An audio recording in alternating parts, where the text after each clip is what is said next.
Good evening, ladies and gentlemen. Let me introduce myself. My name is Rupert Pupkin. I was born in Clifton, New Jersey, which was not at that time a federal offense. Is there anyone here from Clifton? Oh, good. We can all relax now. Now, I'd like to begin by saying that my parents were too poor to afford me a childhood in Clifton. But the fact is, you know, that no one is allowed to be really too poor in Clifton, because once you fall below a certain level, they exile you to Passaic.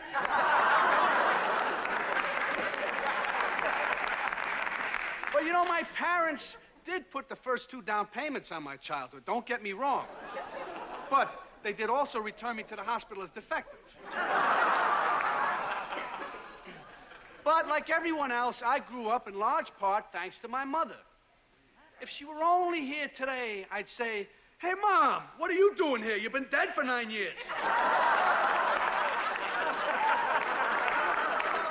But seriously, you should have seen my mother. She was wonderful. Blonde, beautiful, intelligent, alcoholic.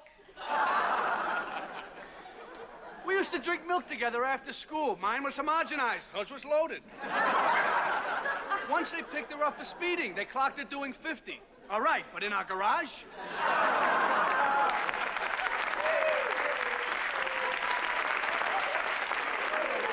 And you know, when they tested her, they found out that her alcohol had 2% blood.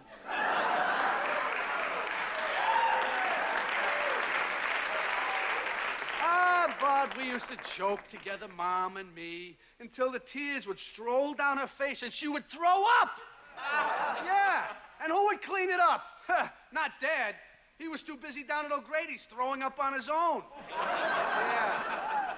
In fact, until I was 16, I thought throwing up was a sign of maturity.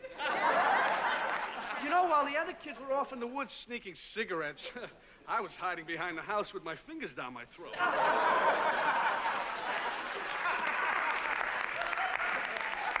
The only problem was I never got anywhere. Until one day my father caught me. And, you know, just as he was giving me a final kick in the stomach for luck, I managed to heave all over his new shoes. That's it, I thought. I've made it. I'm finally a man.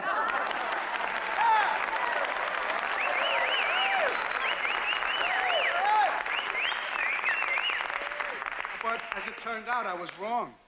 That was the only attention my father ever gave me. Yeah, he was usually too busy out in the park playing ball with my sister Rose. But today, I must say, thanks to those many hours of practice, my sister Rose has grown into a fine man.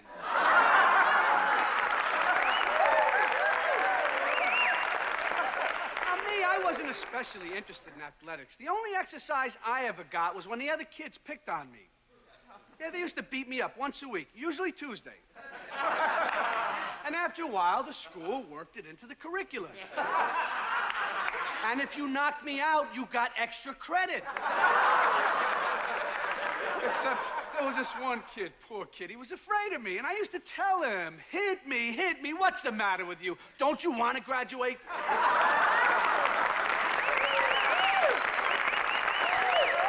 Well, as for me, hey, I was the youngest kid in the history of the school to graduate in traction.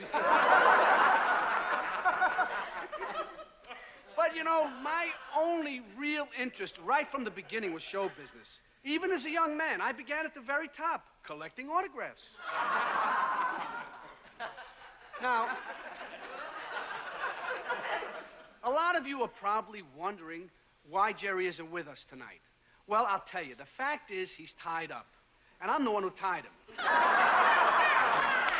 Well, I know you think I'm joking, but believe me, that's the only way I could break into show business. By hijacking Jerry Langford. Right now, Jerry is strapped to a chair somewhere in the middle of this city. Well,